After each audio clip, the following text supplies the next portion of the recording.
ورحمة الله وبركاته. وعليكم السلام ورحمة الله وبركاته. إن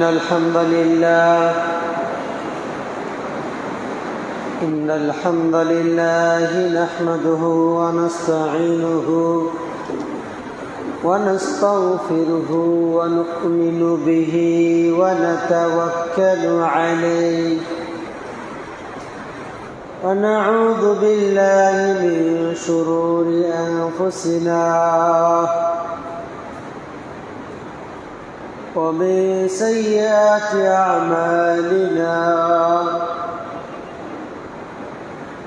من يهده الله فلا مضل له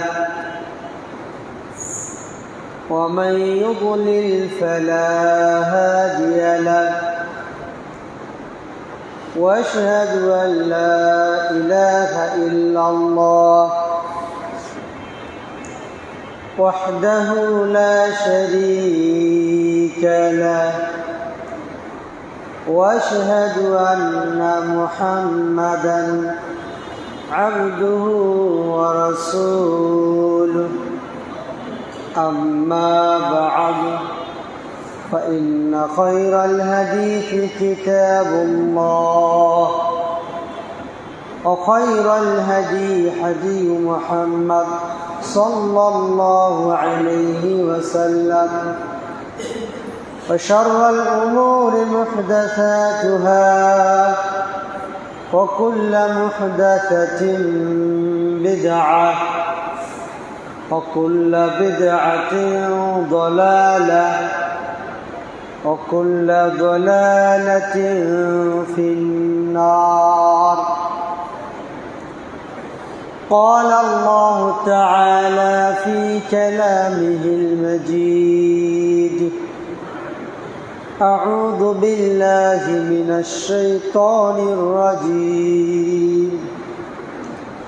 وإذ قالت الملائكة يا مريم إن الله اصطفاك وطهرك واصطفاك على نساء العالمين. প্রশংসা শুকরিয়া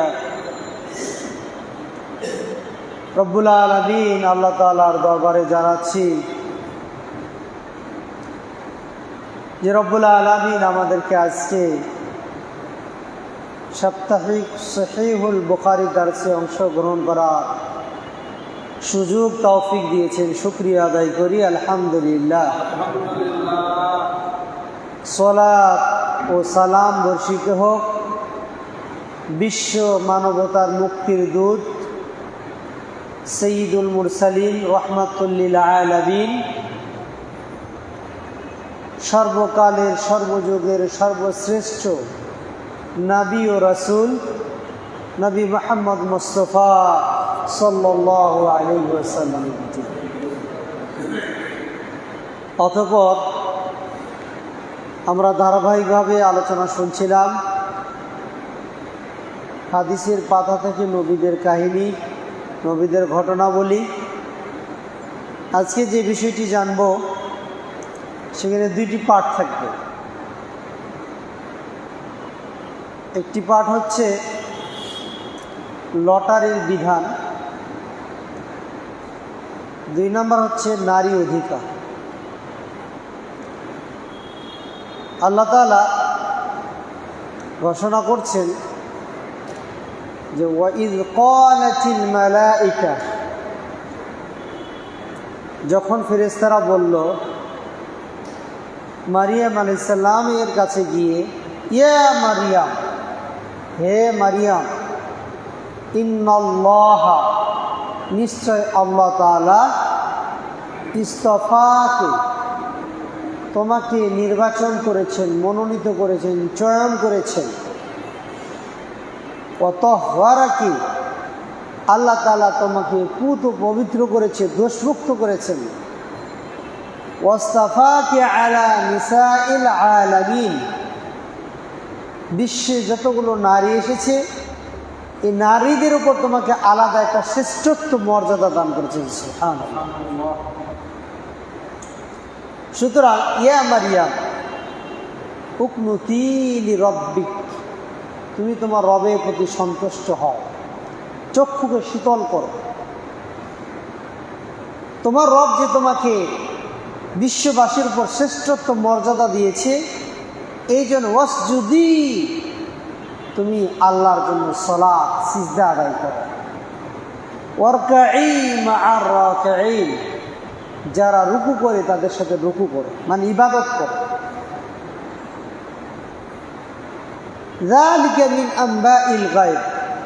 এরপর উপরোক্ত ঘটনা বলার পর ঘটনা সারমর্ম হচ্ছে যে যখন আল্লাহ তাআলা আপনাকে কোনো নিয়ামত দিবেন, সে নিয়ামতটা নিজের বড় অর্জন মনে কখনো করবেন না।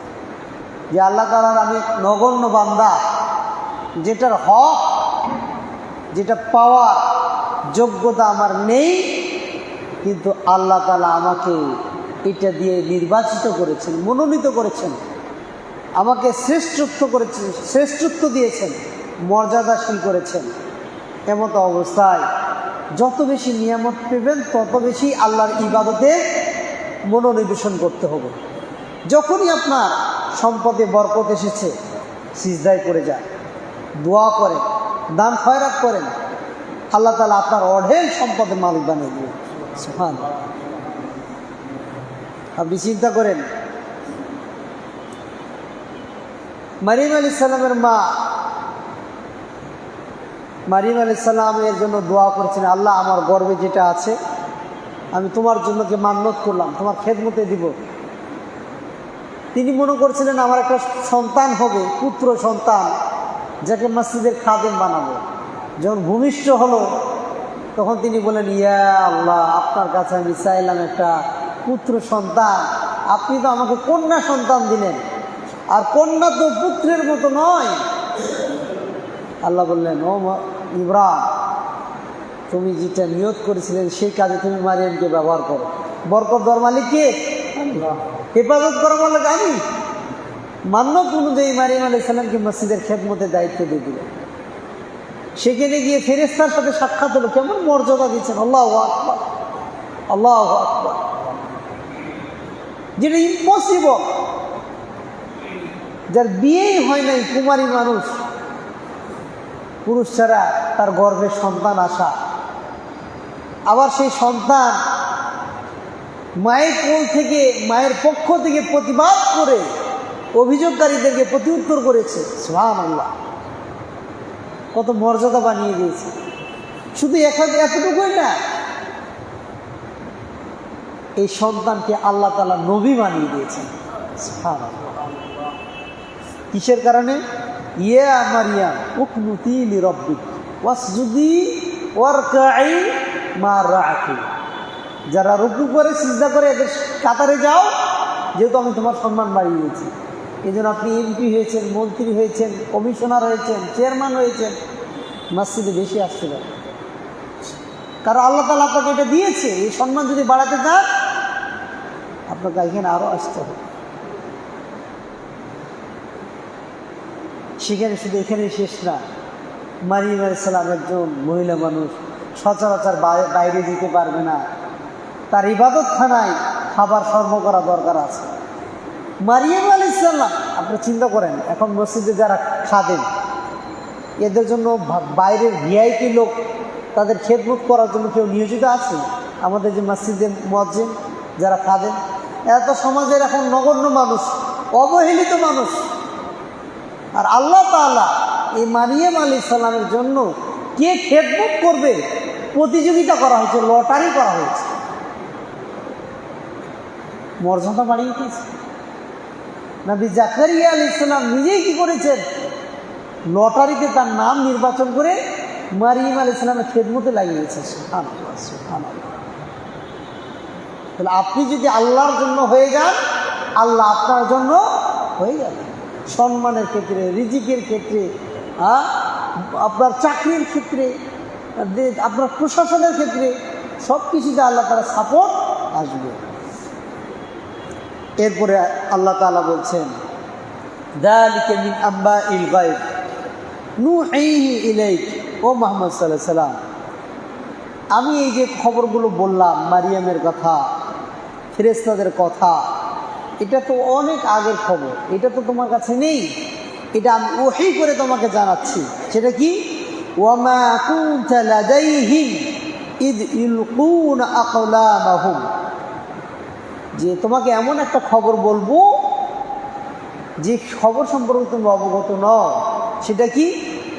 যখন মারিয়াম আলাইহিস সালাম আইয়ুহুম ইয়াকুলু মারিয়াম, মারিয়ামের কফিলের দায়িত্ব কে নেবে, তার তত্ত্বাবধান পরিচর্যা করার, খাবার সর্ব করার দায়িত্বটা কে নিবে, এইটি নিয়ে যখন তাদের মাঝে কলম প্রতিযোগিতা হচ্ছিল, কলম দ্বারা লটারি করা হচ্ছিল, ওমা কুনতা লাদাইহিম ইদ ইয়াখতাসিমুন, যখন তারা পরস্পরে প্রতিযোগিতা করছিল, যুদ্ধ করছিল যে আমি তার খেদমত করব, এমন তো অবস্থায় তুমি সেখানে উপস্থিত ছিল না।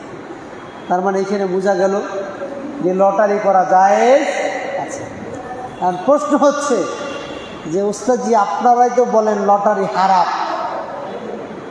আমরা তো কোরআন থেকে দলিল পাচ্ছি লটারি করা জায়েজ। স্বয়ং নবী কি করেছেন? লটারি করে নিজের নাম চয়েস করেছে, তাহলে আপনারা হারাম বলেন কেন? লটারি দুই প্রকার। কয় প্রকার? দুই প্রকার। এক, শরীয়ত সম্মত বৈধ জায়েজ আছে। দুই, লটারি হারাম অবৈধ, শরীয়ত কর্তৃক নিষিদ্ধ। তো কোন লটারিগুলো বৈধ আর কোনগুলো অবৈধ? যদি দেখি কিছু লটারি আছে ইসলামী শরীয়ত সমর্থিত, শরীয়ত অনুমোদন করে, যেমন মারিয়াম আলাইহিস সালামের খেদমত কে করবে, এমন বিষয় যে বিষয়টা মানুষ সরাসরি নির্ধারণ করার ব্যাপারে তার এলেম নেই, তাকদীর সংক্রান্ত বিষয়, যে বিষয়ে তার হস্তক্ষেপ করার কোনো সুযোগ নেই, এই ক্ষেত্রে গিয়ে তাদের লটারি করা জায়েজ আছে। যেমন আসলে মারিয়াম আলাইহিস সালামের খেদমত কে করবে? 10 জন আপনার আগ্রহ প্রকাশ করছে, আপনি কাকে দেবেন? এখন এমত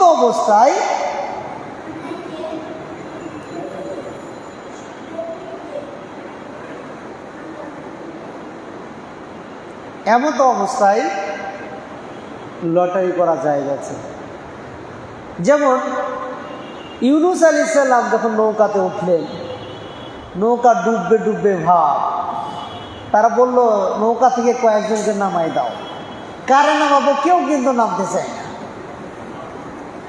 কেউ কিন্তু নামতে চায় না। তাহলে যেহেতু নামতে চায় না, তাহলে আমরা লটারি করি। এই যে ভাগ্য, কে নামবে? যারা নামাবেন সে অসন্তুষ্ট হবে। এই ক্ষেত্রে গিয়ে লটারির মাধ্যমে তাকে নামিয়ে দেওয়া জায়েজ আছে, কারণ আমরা জানি না তার তাকদীর সম্পর্কে। লটারি করা হলো কয়েকবার, প্রত্যেকবারে কার নাম উঠেছে? ইউনূস আলাইহিস সালাম। তাহলে লটারি করেছে না করে নাই? করেছে। অনুরূপভাবে হাদিসে যদি আপনি দেখেন, ইয়ামান থেকে কিছু লোক একটা অপরাধের জন্য রাসূল সাল্লাল্লাহু আলাইহি ওয়াসাল্লামের কাছে আসলেন। তারা শপথ করার জন্য সবাই বলল সাক্ষী দিতে, ইয়া রাসূলুল্লাহ আমি সাক্ষী দেবো, ইয়া রাসূলুল্লাহ আমি সাক্ষী দেবো, ইয়া রাসূলুল্লাহ আমি সাক্ষী দেবো। আল্লাহ রাসূল বললেন, এই থামো, সবাই যখন সাক্ষী দিতে যাচ্ছ, আমি কাউরে দিব আর কাউরে দেবো না, এটা কেউ রাগ করতে পারে। এই সবার নাম লেখো। নাম লিখে রাসূল সাল্লাল্লাহু আলাইহি ওয়াসাল্লাম কী করলেন? লটারি করলেন। তাকদীর সম্পর্কে রাসূল জানতেন না, এই জন্য লটারির মাধ্যমে কী করলেন? বের করলেন। অনুরূপভাবে আয়েশা রাদিয়াল্লাহু তাআলা আনহা তিনি বলছেন, যখন রাসূল সাল্লাল্লাহু আলাইহি ওয়াসাল্লাম কোনো সফরে বের হতেন, যখন কোথাও যুদ্ধে যেতেন, প্রত্যেকটা যুদ্ধে একজন করে স্ত্রী নিয়ে যেতেন। কারে নিয়ে যাবেন? এখন যদি একজনকে নিয়ে চলে যায়, ও বুঝেছি, ঝামেলা লাগবে কি লাগবে না? রাসূল সাল্লাল্লাহু আলাইহি ওয়াসাল্লাম যুদ্ধে বের হওয়ার আগে প্রত্যেক স্ত্রীর নাম লিখে কাগজ দ্বারা লটারি করতেন, যার নাম উঠতো তাকে নিয়ে যেতেন। সুবহানাল্লাহ।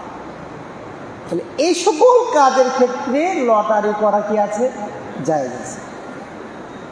কিছু কিছু বিষয়ের ক্ষেত্রে গিয়ে লটারি আমাদের দেশে প্রচলিত রয়েছে, সেগুলো হচ্ছে জুয়া। এগুলো সম্পূর্ণ হারাম। এটা আবার দুই ভাগে বিভক্ত হয়। একটা কুপন জাতীয় লটারি, যে লটারি ছাড়বে, একটা কুপনের দাম 100 টাকা, প্রথম 10 জনকে দেওয়া হবে টাকা, যার ভাগ্য উঠবে সে 1 লক্ষ টাকা নিয়ে চলে যাবে। এটা সরাসরি হারাম, এটা জুয়া। এটা কি জুয়া। কুপন আর এক প্রকার, যেটা জায়েজ আছে, আপনি টাকা দিয়ে ক্রয় করবেন। আপনি একটা দোকান থেকে প্রোডাক্ট ক্রয় করতেছেন, এখন এই কোম্পানি তার প্রচারের জন্য, প্রমোশনের জন্য সে নিজের থেকেই কিছু পুরস্কার অ্যালাউন্স করেছে, ঘোষণা করেছে। আপনারা ক্রেতারা 1000 লোক ক্রয় করেছেন, সে যদি একজনকে বাছাই করে দিয়ে দেয়, এটা হারাম হয়ে যায়। এমন তো অবস্থায় তার অ্যালাউন্স কিন্তু পুরস্কারটা কে পাবে? কারণ নির্দিষ্ট ব্যক্তির নাম ধরে সে ঘোষণা করতে পারবে না, কারণ সবার নাম লিখে একটা জায়গায় রাখতে হবে এবং এটাকে রিফাল ড্র করতে হবে। সেখান থেকে নাম বের করে সবার সামনে অ্যালাউন্স করতে হবে। এই লটারি আবার জায়গা আছে। অনুরূপভাবে ধরেন আপনি একটা প্রতিযোগিতা ছেড়েছেন আপনার পক্ষ থেকে, এখন প্রতিযোগিতায় সবাই মানে 100 জনের মধ্যে থেকে 20 জন 100 নম্বর করে পেয়েছে। আপনি কাকে পুরস্কার দেবেন? যার প্রথম খাতা দেখেছেন তাকে, যার হাতের লেখা সুন্দর আছে তাকে, যার সাথে আপনার সম্পর্ক ভালো আছে তাকে। কিভাবে দিবেন? এমন তো অবস্থায় এই যে প্রতিযোগিতা করছে তৃতীয় পক্ষ, তিনি প্রতিযোগিতা করে যারা সমান নাম্বার পেয়েছে তাদের মধ্যে থেকে লটারি করে বিজয়ীদের নাম বের করা জায়েজ আছে। কিন্তু ব্যবসা বাণিজ্যের ক্ষেত্রে গিয়ে ধরেন উনি 20,000 টাকা ইনভেস্ট করেছে, উনি 20,000 টাকা ইনভেস্ট করেছে, 10 জনে 10,000 টাকা ইনভেস্ট করেছে, 1 লাখ টাকা হয়েছে। ব্যবসা করতে গিয়ে বলছেন কি আমরা লটারি করব, যার নাম উঠবে সে 1 লাখ টাকা নিয়ে চলে যাবে। আছে না নাই আমাদের সমাজে? এটা জায়েজ না হারাম? হারাম, সম্পূর্ণ হারাম। কারণ ওর নির্দিষ্ট অংশ আপনি জানেন, এটা তাকদীর না, ওর যেটা প্রফিট, ওর যে রেভুলেশন, ওকে ওটা আলাদা করে বের করে দিতে হবে। আপনি 5টা গরু কিনেছেন, উনি 5টা গরু করেছেন, উনি 5টা গরু করেছেন, এরপর একজন লটারি করে নিয়ে চলে গেলো, এটাও হারাম। তবে ব্যবসার ক্ষেত্রে গিয়ে আবার কেউ যদি ক্ষতিগ্রস্ত না হয় তখন আবার লটারির মাধ্যমে টাকা নেওয়া জায়েজ আছে। যেমন ধরে আমি একটা ব্যবসা করব, এই ব্যবসা করতে গেলে মোটামুটি বা একটা প্রোডাক্ট ক্রয় করব 1 লাখ টাকা লাগে, কিন্তু আমি 1 লাখ টাকা একসাথে জমা করতে পারি না। এমত অবস্থায় আমরা 10 জন ফ্রেন্ড একসাথে হয়েছি, আমরা প্রত্যেক মাসেই 10,000 টাকা রেখে দেব এবং প্রত্যেকে এটা লটারি করবে, যার নাম উঠবে সে একবার 1 লাখ টাকা নেবে, পরের মাসে আরেকজন নেবে। এইভাবে এটা আবার জায়েজ আছে। কিন্তু একবারই জমা করে লটারি করলাম, যার উঠেছে সে নিয়ে চলে গেল, এটা কি হারাম। কিন্তু 10 জনই 10 বারে পাবে, এইভাবে যদি লটারি করা হয় এখানে এটা জায়েজ আছে, কিন্তু সুদের ভিত্তিতে নয়, ঘুষের ভিত্তিতে নয়। হ্যাঁ, কৌশল করা হয় অনেক সময়, নামটা একটা সাইডে দেওয়া হয়, বিশেষ একটা চিহ্ন দেওয়া থাকে। সবার সামনে ওপেনভাবে করতে হবে। অনুরূপভাবে একটা মেয়েকে আপনি বিয়ে করতে যাবেন, আরও মেয়ে বিয়ে করতে যাবেন, একজন 2 দিন আগে দেখে আসছে, আর 3 দিন পরে দেখেছে, আর 4 দিন পরে দেখেছে, এখন 3 জন মারামারি লাগাই দিয়েছে, আমি বিয়ে করবো, আমি বিয়ে করবো, আমি বিয়ে করবো। আর এক্ষেত্রে করণীয় কি? ও লটারি করে 3 জনের মাঝে না, লটারি না, সর্বপ্রথম যে দেখেছে তার সাথে মেয়ে পক্ষ কী করবে? কথোপকথন করবে। তাদের মাঝে যদি মিউচুয়াল ডিসিশন এসে যায় তাহলে প্রথম জন বিয়ে করবে। প্রথম জনের সাথে যদি তাদের মিউচুয়াল ডিসিশনে না যায় তাহলে দ্বিতীয় জন যাবে, দ্বিতীয় জনের সাথে একইভাবে পর্যালোচনা হবে, ডিড করবে, চুক্তি যতগুলো আছে, যদি মিউচুয়াল হয় তাহলে দ্বিতীয় জন করবে, দ্বিতীয় জনের যে সাথে না হয় তখন তৃতীয় জন যাবে। এগুলোর ক্ষেত্রেও কিন্তু হালাল এবং হারাম রয়েছে। তো যাই হোক, এই লটারির বিষয়ে আরও অনেক লম্বা আলোচনা আছে, আরেকদিন ইনশাআল্লাহ আলোচনা করব। আরেকটা আমাদের বিষয় আছে, সেটি হচ্ছে নারী অধিকার। আল্লাহ রাসূল সাল্লাল্লাহু আলাইহি ওয়াসাল্লাম বলতেছেন যে আবু মুসা আশআরী রাদিয়াল্লাহু তাআলা আনহু থেকে বর্ণিত, ফাদলু আয়েশা আলা নিসাই কাফাদলি সারিদি আলা সাই তাআম।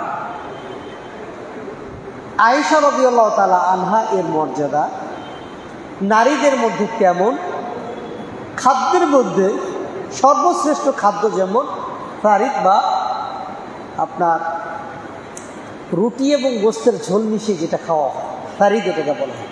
সৌদি আরবের প্রিয় একটা খাবার, এই খাবারটা তাদের কাছে সবচেয়ে দামি ছিল। তো খাদ্যের ভিতরে সারিদ যেমন মূল্যবান, নারীদের ক্ষেত্রে আয়েশার মর্যাদা তেমন মূল্যবান। এরপর রাসূল সাল্লাল্লাহু আলাইহি ওয়াসাল্লাম বলছেন, কামুলা মিনার রিজালে কাসীরুন ওয়ালাম ইয়াকমুল মিনান নিসা ইল্লা মারিয়াম বিনতু ইমরান ওয়া আসিয়াতু ইমরাতু ফিরআউন। পুরুষদের মধ্যে থেকে অনেক মানুষ দিনের ব্যাপারে পরিপূর্ণতা অর্জন করেছে। কেউ নবী হয়েছে, কেউ সিদ্দিক হয়েছে, কেউ শহীদ হয়েছে, কেউ সালেহ হয়েছে। নারীদের তুলনায় পুরুষরা অনেকটা অগ্রগামী। ওয়ালাম ইয়াকমুল মিনান নিসাই ইল্লা মারিয়াম, কিন্তু মহিলাদের মধ্যে পূর্ণাঙ্গ গুণাগুণ অর্জন করা এদের সংখ্যা নগণ্য, হাতে গোনা কয়েকজন। অন্য হাদিসে এসেছে 4 জন, এই হাদিসে এসেছে 2 জন। একজন হচ্ছে ইমরানের মেয়ে মারিয়াম, 2 নম্বর হচ্ছে ফেরাউনের স্ত্রী আসিয়া রাদিয়াল্লাহু তাআলা আনহা। তো এই 2 জনের কথা এখানে কেন বলা হয়েছে? যে আল্লাহ তাআলা নিজেই তার রূহ হুকুমটাকে ফেরেশতার মাধ্যমে মারিয়াম আলাইহিস সালামের কি করছেন? রহিম জড়াইতে দিয়েছি। তার কালিমা, তার শব্দ, এটা দ্বারাই কি করেছেন? ঈসা আলাইহিস সালামকে সৃষ্টি করেছেন। এই জন্য তিনি মর্যাদা পেয়েছেন। 2 নম্বর, তিনি সরাসরি মসজিদের খাদেম আছেন, আল্লাহ তাআলা তাকে কবুল করেছিলেন। এই সৌভাগ্য আর কারো হয় না। 3 নম্বর বলা হয় আখলাক, আমল, তাকওয়া, বংশ পরিচয় ইত্যাদির দিক থেকে আল্লাহ তাআলা এই 2 জন ব্যক্তিকে কি করেছেন? পুরুষের মতো সম্ভ্রান্ত করেছেন। সুবহানাল্লাহ। তাহলে ফেরাউনের স্ত্রীকে কিভাবে মর্যাদা দিলেন? যে তিনি আল্লাহর কাছে দোয়া করলেন পৃথিবীতে থাকতে, যে আল্লাহ আপনার কথা আমি মানি, আমার হাজব্যান্ড কাফের ফেরাউন, এর জ্বালা নির্যাতন সহ্য করতে পারছি না। রব্বিবনি লি বাইতান ফিল জান্নাহ, হে আল্লাহ আপনি আমার জন্য আপনার কাছে একটা জান্নাতে ঘর বানিয়ে দিন। একদিকে ফেরাউন উত্তপ্ত গরম বালুর মধ্যে হাতের মধ্যে পেরেক মেরে তার স্ত্রীকে শাস্তি দিচ্ছে, তুমি আমার কথা মারো না কেন? এমন তো অবস্থায় বলছি, আল্লাহ তুমি আমাকে ফেরাউন এবং জালেম সম্প্রদায় থেকে রক্ষা করো, আর তোমার কাছে যে জান্নাত আছে জান্নাতে আমার জন্য একটা ঘর বানিয়ে দেন। সুবহানাল্লাহ। আল্লাহ তাআলা সাথে সাথে সুসংবাদ দিয়ে দিলেন, তোমার জন্য আমি জান্নাতে ঘর বানিয়ে দিলাম। সুবহানাল্লাহ। আল্লাহু আল্লাহু।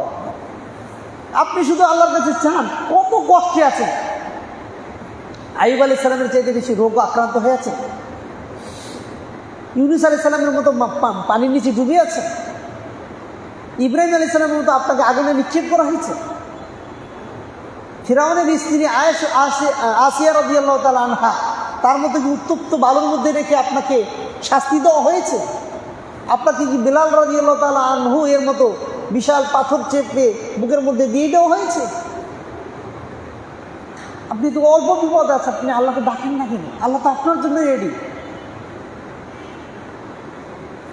উদউনি আস্তাজিব লাকুম, ডাকো আমি ডাকে সাড়া দেব, আল্লাহ বলছে।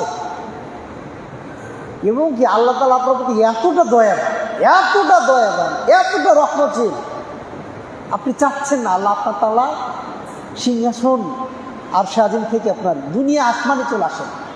ও বান্দা একটু ডাকো আমাকে।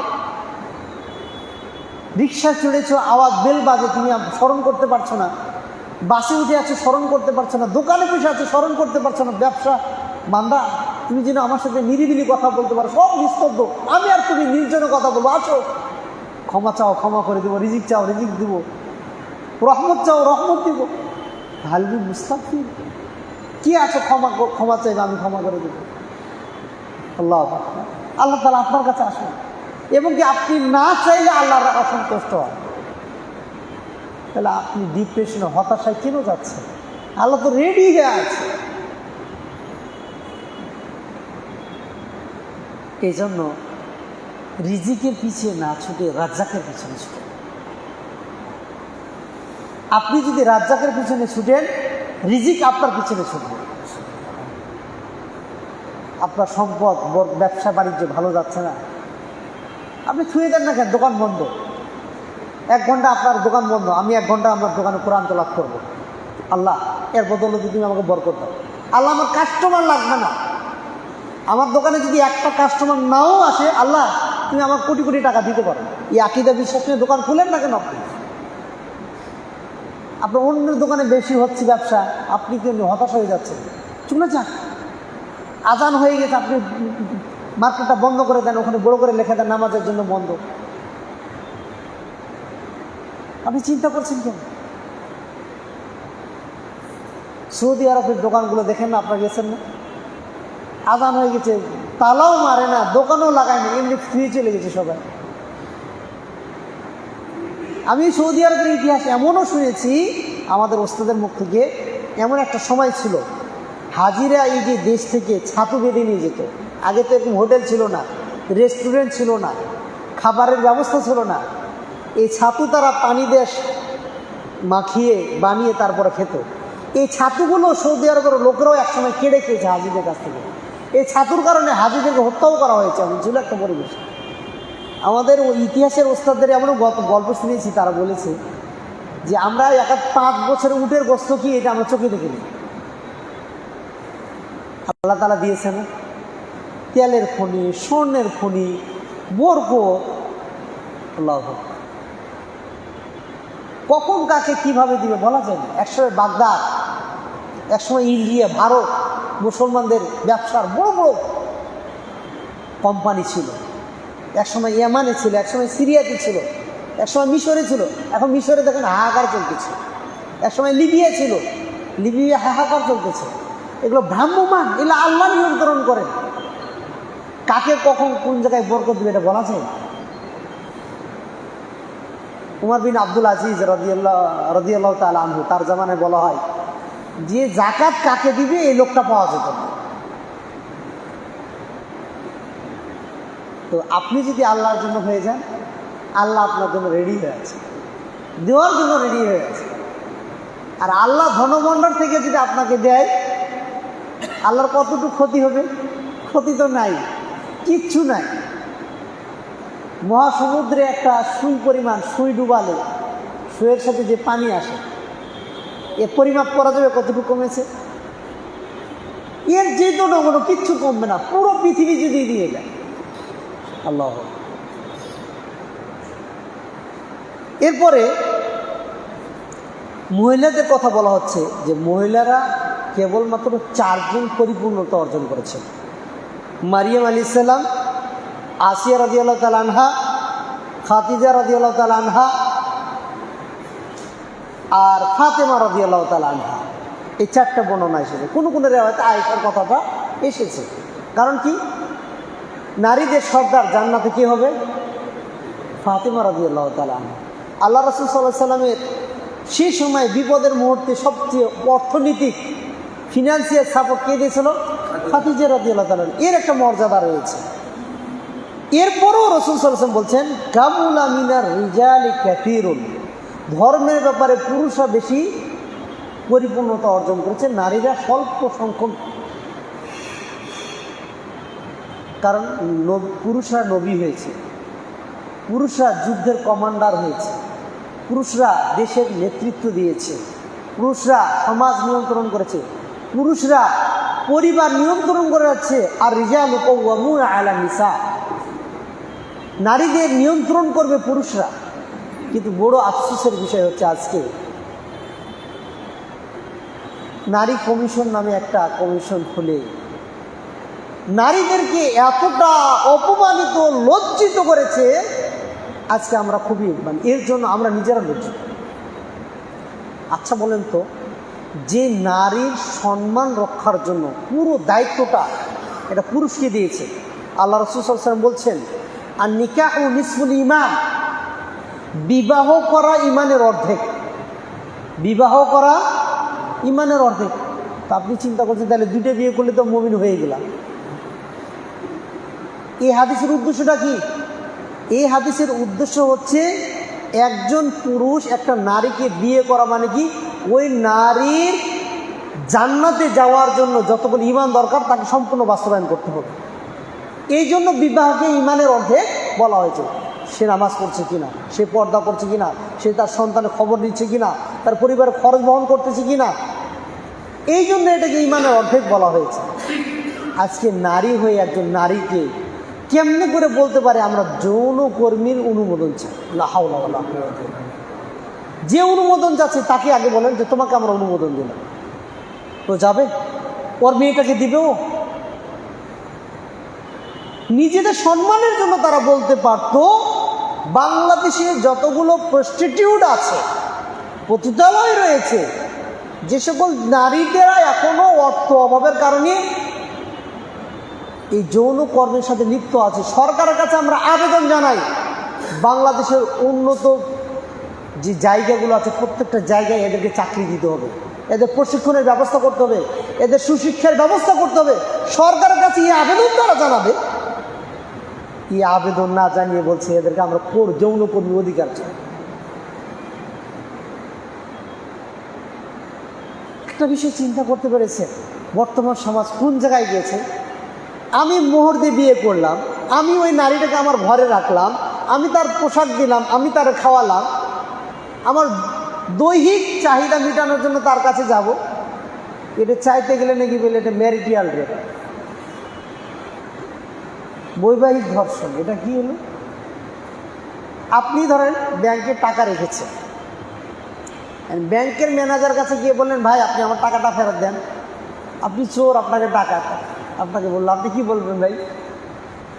আপনি আপনার উপার্জিত টাকা আপনি ব্যাংকে রেখেছেন, এই টাকা যখন ফেরত চাচ্ছেন তখন ব্যাংকের ম্যানেজার বলছে কি আপনি চোর, আপনি ডাকাত। আপনার বৈধ স্ত্রী আপনার তত্ত্বাবধানে সে রয়েছে, আপনি তার সাথে শারীরিক সম্পর্ক করবেন, এটা আবার ধর্ষণ হয় কীভাবে? একদিকে হাজব্যান্ডের সাথে থাকার কারণে ম্যারিটাল রেপ বলতেছে, আর একদিকে সে বলতেছে আমার দেহ আমার স্বাধীনতা, যাকে খুশি তাকে দেব। মানে মানুষের চিন্তা শক্তি কতটা নিম্নমানের রয়েছে। চিন্তা করতে পারে একজন স্বামী 4টা বিয়ে করতে পারবে, একটা পুরুষ 4টা বিয়ে করতে পারবে, সে বৈধভাবে একটা স্ত্রীকে ইনকাম করে খাওয়াবে, সে এটা দিতে নারাজ। কিন্তু একটা সমাজে অসহায় নিয়ে 10 জন পুরুষ তাকে ভোগ করবে, এটা দিতে তারা সন্তুষ্ট। সমাজ ব্যবস্থা এটা হয়ে গেছে। তো নারী অধিকার কোথায়? এই 2 দিন আগে স্লোগান দেখলাম যে পৈতৃক সম্পত্তিতে সম অধিকার চায়, নারীরা আন্দোলন মিছিল করতেছে, এর সাথে কিছু পুরুষও আছে। আরে পুরুষ তো তোমাকে কিন্তু এমনি অধিকার বেশি দিয়েছে, তুমি আবার কি অধিকার চাও কেন? এগুলো হচ্ছে আর একটা কালচার, আর একটা দেশের এগুলো চাল। এগুলো আমাদের দেশটাকে বিশৃঙ্খলা করা। আমি এর আগেও খুতবাতে বলেছিলাম একটা নারী 13টা জায়গাতে পুরুষের চাইতে বেশি সম্পদ পায়, শুধু একটা জায়গাতে গিয়ে তাকে একটা পুরুষের অর্ধেক দেওয়া হয়েছে। এই জায়গাতে কেন দেওয়া হয়েছে? যে লিজ্জাকারে মিসলু হাজ্জিল উনসাইয়্যিন, কোনো মানুষ মারা গেলে তার সন্তান রেখে গেলে মেয়ে যা পাবে তার দ্বিগুণ পুরুষরা পাবে। কি কারণে? আপনাদেরকে যদি সামাজিকভাবে জিজ্ঞাসা করি, কোনো একটা পুরুষ যখন মারা যায় তার যদি অবিবাহিত মেয়ে এবং ছেলে রাখা যায়, এই মেয়েগুলো বিয়ে দায়িত্বটা কে পালন করে বলেন তো? ছেলে পালন করে। মেয়ে যখন বিয়ে হয় এর মোহরের টাকাটা কে দেয় বলেন তো? পুরুষরা দেয়, তাই না? এই মেয়েটাকে যখন বিয়ে করে বাসায় নিয়ে যায়, বাসাটা কি নারী দেয় না পুরুষ দেয়?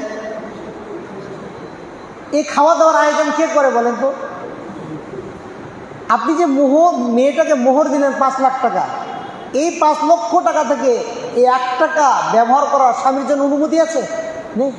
পুরো টাকাটা তার থাকবে। স্বামী কষ্ট করে উপার্জন করে 5 লক্ষ টাকা মোহর দিয়ে একটা মেয়েকে নিয়ে আসলো, 1 টাকা সেখান থেকে পুরুষ ব্যবহার করার তার অনুমতিই নেই, পুরোটা সে ব্যবসা বাণিজ্য করবে।